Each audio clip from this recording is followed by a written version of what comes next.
નમસ્કાર દોસ્તો, આપ જોઈ રહ્યા છો સાયગ્રુપ ઇન્ડિયા હાઉસ સંચાલિત નવસારી લાઈવ. નવસારી મહાનગરપાલિકાની પ્રથમ ચૂંટણી મહાનગરપાલિકા બન્યા બાદ આજે મતદાનની પ્રક્રિયા માટે ઉમેદવારો સજ્જ થઈ ગયા છે, ઘરે ઘરે પ્રચાર કરી રહ્યા છે.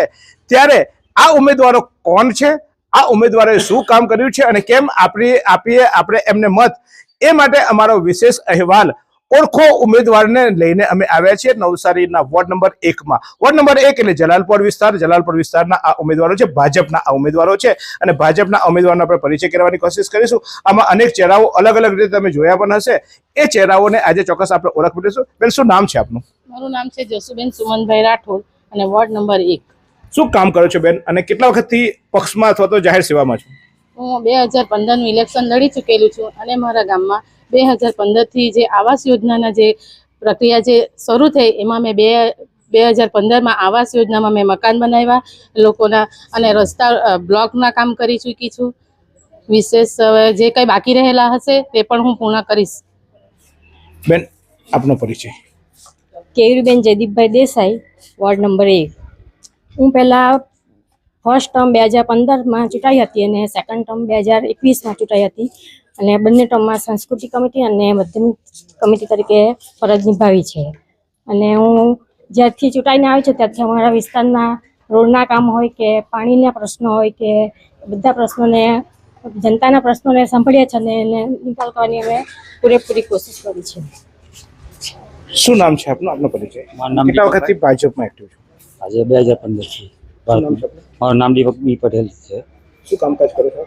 મેં વેલ્ડર છું હું તો, ને 2015 થી આ ભાજપમાં જોડાયેલો છું. આપનો પરિચય? આશીષ અશોકભાઈ રાખોલિયા. શું કામકાજ કરો છો? Textile business. કેટલા વખતથી ભાજપમાં કે સીધી ટિકિટ મળી ગઈ? 15 વર્ષથી ભાજપમાં સાથે જોડાયેલો છું, સક્રિય કાર્યકર્તા છું. કેમ અમે તમને આપીએ મત આશીષભાઈ? બધા બહુ મત માંગવા આવે, ભાજપ વાળા આવે, કોંગ્રેસ વાળા આવે, આમ આદમી પાર્ટી વાળા આવે, અમે પ્રજા, અમે જનતા, કેમ તમને મત આપીએ અમને સમજાવશો? મેં લોકોના કામ જે આવશે બધા પૂરી કોશિશ કરીશું કરવાના, અને અત્યારે પણ નહોતા તો પણ કરતા જ.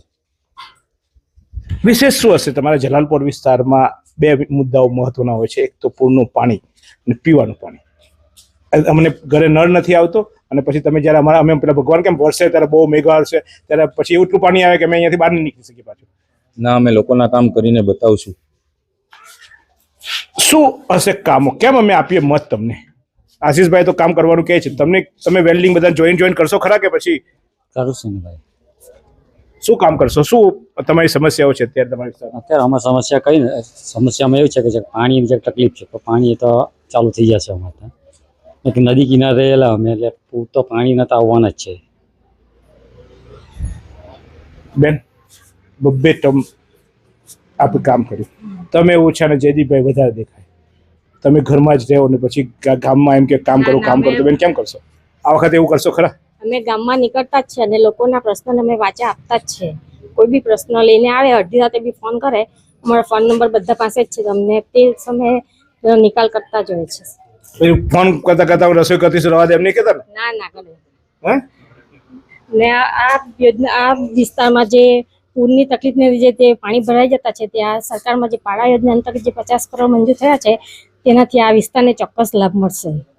અને 10 MLDનો પ્લાન્ટ પણ કાર્યરત છે, એટલે આ વિસ્તારમાં ચોક્કસ પાણી બધાને સમયસર મળી રહેશે. બેન, પાણી તો રાણીને જોઈએ, કારણ કે ઘરની રાણી હોય એને સૌથી પહેલું સવારે ઉઠીને પાણી જોઈએ. તમે કેટલા પાયદાર નેતા બનશો કે અમારી જનતાને પાણી આપશો?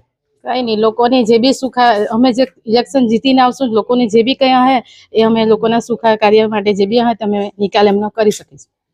બેન, એક મહિલાઓની સૌથી મોટી સમસ્યા, તમારા ઘરવાળા શું કરે છે? નથી.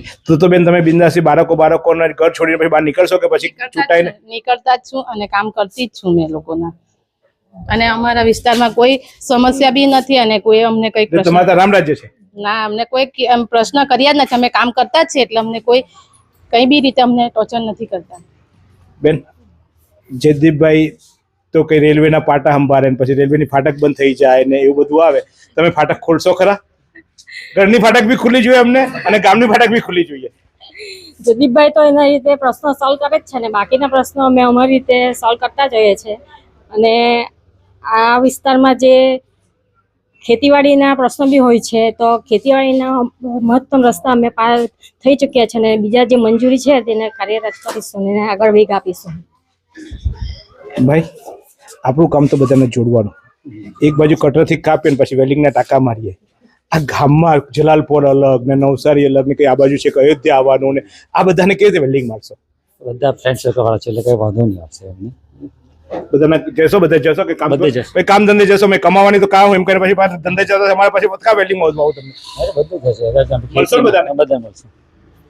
ભાઈ તમે ટેક્સટાઇલની હાથે કે હોટલો ખોલીને કે મોટલો ખોલીને કે મોટી મોટી ગાડીઓમાં ફરો ને આ ને તે તો પછી મારા નાના બિચારા સાયકલ વાળો જતો હશે તેને પછી જોખશો કે ભાઈ તમારી ગાડી સીધી રોડે જશે ને સાયકલ વાળા ભાઈ ટક્કરો મારશે એવું નહીં થાય ને પછી ભાઈ? બધાને જોવાનું જ છે, બધાને કામ કરીને બતાવું છું. અત્યાર સુધી નતા તો પણ રાતે 2 વાગે લોકોને જવાબ આપતા ને હજી પણ હાલમાં આપીશું. આશીષભાઈ મને વચન આપો કે જ્યારે તમે છૂટાવ તો પછી તમે તમારા પૈસા, તમારા સત્તા, તમારો હોદ્દો, તમને કદાચ કોઈ ચેરમેન બનાવે આ એ છોડીને સામાન્ય પ્રજાની વચ્ચે રહેશો. સામાન્ય પ્રજાની વચ્ચે જ રહેશું અને સામાન્ય પ્રજાના જ પેલા કામ કરીશું. તમે જીતુભાઈને વચન આપો છો એટલે આ જનતા કદાચ પૂછે કે નહીં પૂછે, જનતા તો બિચારી તમારી ગભરાય, જીતુભાઈ ની ગભરાય. ખબર છે તમને? 100%. પાક્કું ને? પાક્કું. ઊંઘમાંથી ઉઠાઈને ખેંચીશ. હા, રાતે 2 વાગે એકવાર ટ્રાય મારી લેજો. ચોક્કસ વેલ્ડિંગ મારવા જશો કે પછી પ્રજાની જગ્યા? વચન આપો. વચન આપીએ કે આમ પબ્લિક નું પહેલા કામ કરશું. બરાબર. આ ગીતાને વચન આપે તો ગીતા કે ભગવાનને વચન આપો તો છોડ ભગવાન તો કદાચ નહીં આવે. હું આવીશ. ખબર છે ને મને? ઓળખો છો ને? ઓળખો છો ને? હું આવું છું. હું આવીશ. હા બેન પાક્કું વચન? પાક્કો જ. અને જીતુભાઈ આ આવાસ યોજનાના તો બધા ઘર બની ગયા છે અને બાકી જે અમારા બંધ ફળિયા વિસ્તારમાં જે સરકારી જમીનમાં જે હતા તે વિસ્તારના બી અમે આકારણી પત્ર તરીકે જે એ કરીને આ મંજૂર કરાવ્યા સર્વે ચાલુ છે અને એ ટૂંક સમયમાં 2027 સુધીમાં એ આવાસના યોજના ઘર બી બની જશે. ચોક્કસ બધાને મળશો ને? પણ હા ચોક્કસ મળશો. અડધી રાતે અમારા ફોન નંબર બી અમારા પરિચય પત્રમાં લખેલો જ છે. એની ટાઈમ ફોન કરે તો અમે ઉચકવા રેડી છીએ. બેન મળશો ને પછી? ચોક્કસ મળશું. અમારો પરિચય પત્ર મને વચન આપો. વચન આપો. વચન છે તમારું. વચન છે અમારું. હજુ બી ચોક્કસ અમારા તો છે. પરિચય આવે તો તમે પત્રમાં મને આપો છો પ્રજાવતી, હું તમે પાસે વચન ના લેવા ના, અમારા પરિચય પત્રમાં બી અમારો મોબાઈલ નંબર મૂકેલ જ છે. અમને કોઈ પણ પ્રજા માટે કામ કરવા કહેશે તો અમે એ લોકોના કામ કરવા માટે અમે તૈયાર છીએ. તો આ હતા વોર્ડ નંબર 1 ના ભાજપના ઉમેદવારો. આજે તો નીકળ્યા છે ઘરે ઘરે મત માંગવા.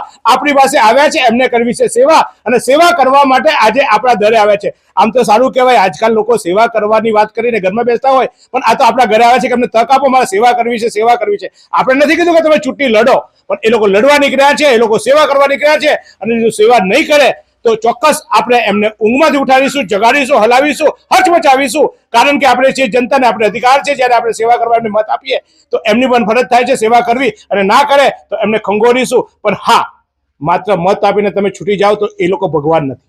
તમારી સમસ્યાઓ તમારે એમના સુધી જણાવવી પડશે.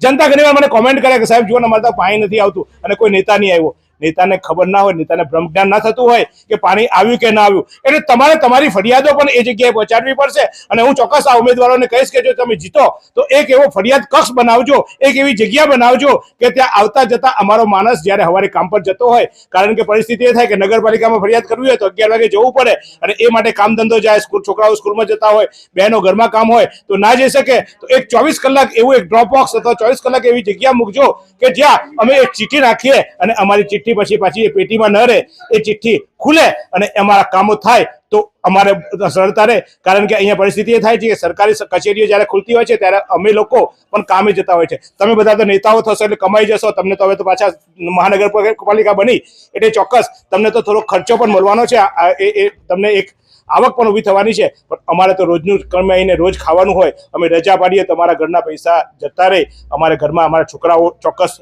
તકલીફ થાય. તો ચોક્કસ એવું પ્રોમિસ આપો કે તમે એક એવી જગ્યા ઊભી રાખશો કે જ્યાં અમે આવતા જતા એક અરજી નાખી જઈએ અથવા તો એક વાત કરી જઈએ અને ત્યાં એ વાતને તમે સાંભળશો, પછી ખાલી રાખવા પૂરતી ના થાય, એવું એક વચન આપશો અમને? 100%. ડ્રોપ બોક્સ મૂકશું, મારી ઓફિસ પણ છે ધમધમિયા ઉપર, એની ટાઈમ કોઈ પણ આવે એને જવાબ આપીશું, કામ કરીશું. તો ભાઈ આવતા જતા ચિઠ્ઠી નાખતા જજો અને આ નેતાઓને જગાડતા જજો, એવા વચન સાથે જોઈએ આ વોર્ડ નંબર 1 ના ઉમેદવાર. હવે અન્ય વોર્ડોને પણ ચોક્કસ પરિચય કરાવીશું. આ હતો માત્ર પરિચય, પણ પરિચયમાં પણ આપણે લીધા છે એમની પાસે વચનો, અને વચનો ના નિભાવે જો તમે ના કહી શકો તો મને કહેજો, હું ચોક્કસ એમની સાથે જઈશ, ચોક્કસ એમને જગાડીશ, ચોક્કસ એમની પાસે જવાબો માંગીશ. કારણ કે આપણે છીએ જનતા અને આપણો અધિકાર છે જવાબ માંગવાનો, તો જનતા માગે જવાબમાં વધુ એક નેતા સાથે કરીશું વાર્તાલાપ. શું તમે શરીરના સાંધાના દુખાવાથી પીડાઈ રહ્યા છો કે પછી તમે કોઈ સ્પોર્ટ્સ ઇન્જરીથી પીડાઈ રહ્યા છો? લકવાની બીમારી બાદની પીડા સહન કરી રહ્યા છો? શું તમને સ્પાઇનલ પ્રોબ્લેમ છે? તો આ તમામ દુખાવાને હવે બાય બાય કરી દો, કારણ કે માસ્ટર ડિગ્રી ધરાવતા ખૂબ જ અનુભવી ફિઝિયોથેરાપિસ્ટ ડૉક્ટર અમિત પટેલ પાસે તમે આ તમામ સમસ્યાઓનું સચોટ નિદાન કરાવી ફરીથી નોર્મલ જિંદગી જીવી શકો છો. તો સરનામું નોંધી લો. Comprehensive care centre, DD street, library પાસે, અનુરાગ સારીઝની લાઇનમાં, નવસારી.